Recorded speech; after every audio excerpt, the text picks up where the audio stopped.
Api bisa menghancurkan wajah, tapi nggak akan pernah bisa membakar kebenaran. Nggak semua manusia yang tubuhnya hangus terbakar atau kehilangan nyawanya gara-gara api. Ada juga yang dihilangkan nyawanya lalu dibakar, karena pelaku berharap jejak tindak pidananya bisa tertutupi. Di balik setiap abu ada rahasia. Apakah api itu adalah saksi terakhir hilangnya nyawa seorang, atau malah alat penyamaran? Itulah tugas dokter forensik untuk memberikan keadilan bagi mereka yang sudah nggak lagi bernyawa.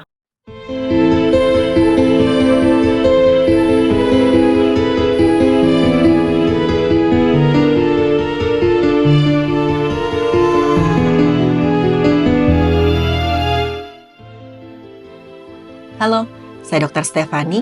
Saya seorang dokter spesialis forensik dan mediko-legal, dan saya belajar dari yang mati. Banyak yang menganggap api itu bisa menyamarkan jejak kejahatan pelaku yang ada di tubuhnya korban. Setiap kali memeriksa korban yang tubuhnya sudah hangus terbakar, udah pasti ada satu pertanyaan. Apakah benar seseorang itu kehilangan nyawanya gara-gara terbakar? Atau jangan-jangan pembakaran tubuhnya ini adalah usaha untuk menyembunyikan tindak pidana lain? Gak semua yang jasad terbakar itu kehilangan nyawanya gara-gara api. Ada juga yang sudah nggak bernyawa sebelum dia terbakar. Tugas dokter forensik adalah membedakan mana korban yang kehilangan nyawa karena api dan mana yang dihilangkan nyawanya dan kemudian dibakar. Saya akan mengajak teman-teman menyusuri bagaimana para dokter forensik memecahkan misteri identitas korban luka bakar. Dari identifikasi sampai mencari ada atau tidaknya luka yang tersamarkan oleh luka bakar, sampai akhirnya kita bisa menyimpulkan. Sudah pasti, yang pertama kali kita lakukan adalah mengidentifikasi tubuh yang terbakar. Pemeriksaan dimulai dengan mendokumentasikan posisi tubuh, tingkat keparahan luka bakar, dan juga pola penyebarannya. Setiap detail ini harus dicatat, karena sekecil apapun itu petunjuk bisa jadi suatu petunjuk besar bagi para penyidik. Kadang-kadang benda sederhana seperti perhiasan logam atau jam tangan yang masih utuh itu bisa menjadi kunci awal identifikasi.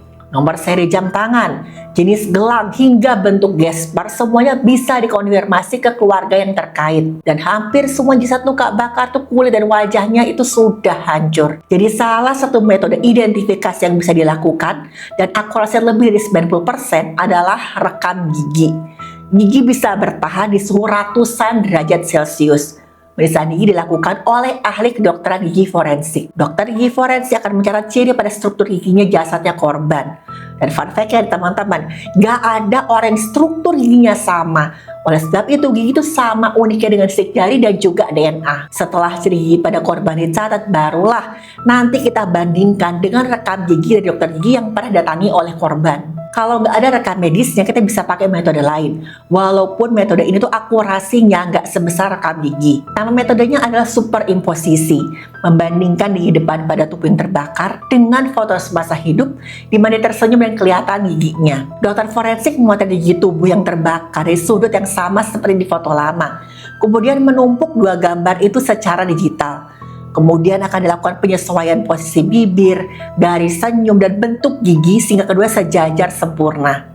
Kalau celah gigi, bentuk, taring, dan ukuran gigi depan itu cocok satu persatu, maka kemungkinan besar, ingat ya, kemungkinan besar itu adalah orang yang sama. Bentuk tambalan, posisi gigi bungsu, dan perbedaan warna enamel bisa menjadi bukti identitas yang tidak terbantahkan. Tapi metode ini masih butuhkan dukungan data lain. Misalnya rekam gigi dokter gigi, hasil DNA, atau properti pribadi, agar identifikasinya bisa dinyatakan secara pasti. Nah, setelah diketahui siapa korbannya, maka penyidik yang berwenang akan lebih mudah untuk melakukan penyidikan. Mengetahui latar belakang tubuh yang terbakar, termasuk siapa yang kira-kira ingin menghilangkan nyawanya atau menginginkan orang yang dituju ini nggak bernyawa. Langkah berikutnya, membaca luka pada tubuh yang sudah nggak bernyawa. Dalam rumah atau bangunan yang terbakar sampai hangus pun biasanya tulang-tulang tubuh yang terbakar itu akan masih tetap utuh teman-teman. Tulang-tulang itu nggak akan terbakar sampai menjadi abu. Kalaupun ada benda mudah terbakar di samping tubuh, benda tersebut akan lebih dulu musnah atau hancur sebelum jasad tubuhnya menjadi abu. Bahkan nih, tubuh yang dikremasi dalam krematorium pun nggak akan langsung menjadi abu. Padahal suhu krematorium itu mencapai 700 sampai bahkan 1000 derajat Celcius. dan jasad akan dibakar selama 1-3 jam. Setelah selesai memang jaringan lunak akan hancur, tapi tulang belulang akan masih utuh sehingga harus dihancurkan lagi sampai jadi abu yang benar-benar halus. Itu kalau di krematorium. Jadi pada tubuh yang sudah nggak bernyawa karena kebakaran, luka-luka yang ada tubuhnya itu masih bisa dikenali. Ilmu kedokteran forensik akan menilai warna kulit yang terbakar. Merah cerah itu menandakan luka vital. Artinya, orang tersebut masih hidup jaringan tubuhnya ketika api menyala dan membakar tubuhnya. Sebaliknya, kalau kulit tampak keabu-abuan, kering, tanpa resapan cairan tubuh kemerahan jaringan bawahnya, kemungkinan besar luka itu terjadi setelah jaringan tubuhnya itu sudah nggak bernyawa. Nama lainnya adalah luka postmortem. Dokter forensik akan memeriksa setiap inci tubuh untuk mencari luka yang nggak sesuai dengan pola luka bakar. Luka sayat atau hujaman sajam biasanya tampak lebih dalam dan punya tepi yang tajam sehingga jaringan di sekitarnya itu nggak menunjukkan reaksi panas. Pada luka vital seperti ini, sering kelihatan resapan cairan tubuh warna kemerahan di bawah kulit. Tanda bahwa jantung masih berdetak ketika luka itu terjadi. Luka jirat di bagian leher juga bisa ditemukan teman-teman. Bentuknya tuh melingkar, kadang lebih jelas di bagian depan atau samping, tergantung jenis tali atau kabel atau benda lain yang digunakan untuk menjerat lehernya korban. Kalau ditemukan patah pada tulang lidah atau resapan cairan tubuh di otot leher, besar kemungkinan orang tersebut dihilangkan nyawanya dengan cara diikat atau ditekan dengan kuat di bagian lehernya. Pada tubuh yang kehilangan nyawa akibat kebakaran berat, habis tuh cairan tubuh itu menguap akibat suhu tinggi. Tapi bukan berarti nih periksa toksikologi nggak bisa dilakukan. Kalau tubuh masih punya bagian terlindung dari api seperti rongga dada atau rongga panggul, dokter forensik masih bisa menemukan ada sisa cairan tubuh atau bahkan urin yang berguna untuk kemudian dianalisis. Cairan tubuh biasa diambil dari pembuluh besar seperti vena femoralis atau pembuluh besar di bagian paha kita. Urin juga kadang-kadang masih bisa ditemukan di kandung kemih kalau bagian perut terlindungi pakaian tebal atau posisi tubuhnya itu tertentu. Kalau cairan tubuh benar-benar hilang, dokter forensik akan beralih ke sumber lain, misalkan otot, sumur-sumur tulang, atau cairan vitreous humor, cairan yang ada dalam bola mata kita. Cairan relatif lebih tahan panas. Dari sisa cairan inilah, dokter forensik bisa mengetahui apakah korban mengkonsumsi zat berbahaya atau zat lainnya sebelum kehilangan nyawanya. Walaupun jasad sudah terbakar hangus dan sepertinya sebab korban kehilangannya sudah jelas ya teman-teman, terbakar, otopsi tetap harus dilakukan karena dari otopsi akan ketahuan apakah tubuh tersebut kehilangan nyawa gara-gara terbakar atau sudah kehilangan nyawanya dan dibakar oleh pelaku dengan tujuan untuk menghilangkan jejak. Saya akan jelaskan apa yang terjadi pada tubuh yang kemudian terbakar ketika masih hidup. Sebelumnya saya ingin mengatakan untuk teman-teman yang nggak kuat dengan penjelasan saya, boleh nggak lanjut menonton video ini. Nah, pertama, saya akan menjelaskan apa yang dirasakan seseorang kehilangan nyawanya karena terbakar. Ketika api menyentuh kulit, suhu ekstrim langsung merusak jaringan, menyebabkan protein tubuh itu menggumpal. Kulit yang terbakar akan kehilangan fungsinya menahan cairan, membuat tubuh itu cepat sekali mengalami dehidrasi yang berat. Dan semua ini dialami dengan rasa sakit yang sangat luar biasa. Ketika kulit pertama kita sentuh api, ujung saraf peraba dan nyeri langsung menyalakan sinyal bahaya ke bagian otak. Sensasi panas akan berubah jadi rasa terbakar. Rasa tuh kayak tajam, menusuk dan seolah-olah seluruh tubuhnya itu meledak dari bagian dalam. Lapisan kulit yang kaya saraf terutama bagian tangan, wajah dan bagian dada menjadi sumber rasa sakit yang luar biasa. Saat inilah korban akan bereaksi spontan. Dia akan berteriak-teriak, berlari atau mencoba memadamkan api. Tapi semakin banyak oksigen justru malah membuat nyala apinya semakin besar membakar tubuhnya. Dalam beberapa detik, kulit akan melepuh, ujung saraf mulai rusak, dan rasa sakit berubah dari tajam menjadi sensasi terbakar yang dalam terus-menerus. Ketika luka mencapai lapisan otot, nyeri bisa begitu ekstrim hingga korban kehilangan kesadaran gara-gara syok. Dalam tahap akhir, saat jaringan saraf sudah hancur total, rasa sakitnya justru akan berkurang. Ini terjadi karena tubuh nggak lagi sanggup merasakan apapun. Pembuluh di area luka akan melebar dan kemudian rusak, menyebabkan kebocoran penurunan volume cairan tubuh yang sangat drastis. Tubuh awalnya akan masih berusaha untuk bertahan dengan cara meningkatkan denyut jantung, tapi akhirnya gagal karena tensi yang terus-menerus akan turun. Wah, panas dan asap hidup masuk ke dalam saluran napas menyebabkan pembengkakan bagian saluran napas dan akhirnya tersumbat.